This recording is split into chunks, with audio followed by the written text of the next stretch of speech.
దేవుని పరిశుద్ధ నామానికి మహిమ కలుగును గాక. దేవుని బిడ్డలారా, క్రైస్తవ సేవకులలో కొందరు, క్రైస్తవ విశ్వాసులలో కొందరు, క్రైస్తవేతరులలో అనేకులు యేసు ప్రభు దేవుడు కాదు, దేవుని కుమారుడు అంటున్నారు. తండ్రి అయిన దేవునిలో నుండే కుమారుడైన యేసు ప్రభుల వారు వచ్చి ఉన్నారు. తండ్రి అయిన దేవునిలో నుండే పరిశుద్ధాత్మ దేవుడు వచ్చి ఉన్నాడు. చూసినట్టయితే దేవుని బిడ్డలారా, తండ్రిలో నుండే కుమారుడైన యేసు ప్రభుల వారు వచ్చి ఉన్నాడు.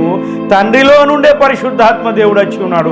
ముగ్గురి దైవత్వము ఒకటే, ముగ్గురి పని ఒకటే, ముగ్గురి చిత్తము ఒకటే ఉన్నది. దేవుని బిడ్డలారా, వాక్యంలో మనము చూసినట్టయితే అక్షరము చంపును కానీ ఆత్మయే జీవింపజేయును అని లేఖనము తెలియజేస్తున్నది. దేవుని బిడ్డలారా, మరి ఆత్మానుసారముగా వాక్యాన్ని అర్థము చేసుకోవాలి.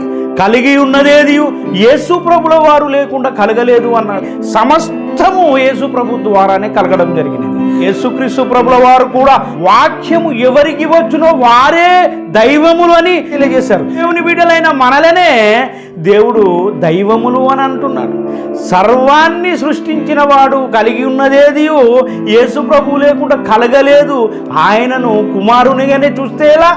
మనిషికి పుట్టిన వాడిని మనిషి అంటారు, సింహానికి పుట్టిన పిల్లను సింహం అంటారండి. దేవునితో సమానముగా ఉండుట విడిచిపెట్టకూడని భాగ్యమని యేసుక్రీస్తు ప్రభుల వారు అనుకోనలేదు. తాను దాసుని స్వరూపము ధరించుకొని తన్ను తాను రిక్తునిగా చేసుకున్నాడండి మన కోసం. తండ్రి కుడి పార్శ్వమున ఆసీనుడై ఉన్నాడు. దేవుని బిడ్డలారా, అంతెందుకండి, మన తండ్రి అయిన దేవుడే యేసుక్రీస్తు ప్రభుల వారిని దేవుడు అని అంటున్నాడు.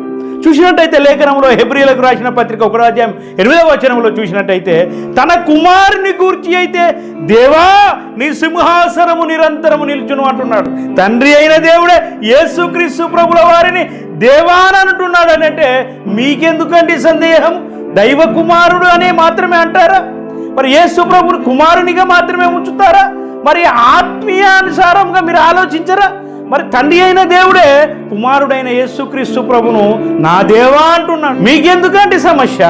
మీకెందుకండి అలా ఆలోచించలేకపోతున్నారు? మరి ఆత్మీయానుసారంగా ఆలోచించండి. తండ్రి అయిన దేవుడున్నాడు, కుమారుడైన దేవుడున్నాడు, పరిశుద్ధాత్మ దేవుడున్నారు. ముగ్గురు ఒకటిగా ఉన్నారు. ముగ్గురి దైవత్వం ఒకటే, ముగ్గురి పని ఒకటే, ముగ్గురు సమానులుగా ఉన్నారు. కుమారుడైన యేసు ప్రభుల వారు తగ్గించుకొని నా తండ్రి నా దేవా అని తెలియజేస్తున్నారు. కాబట్టి సందేహము లేకుండా మరి యేసు ప్రభువుల వారు కూడా మరి దేవుడు అని మీరు గ్రహించాలి అని ప్రభు తెలియజేస్తున్నారు.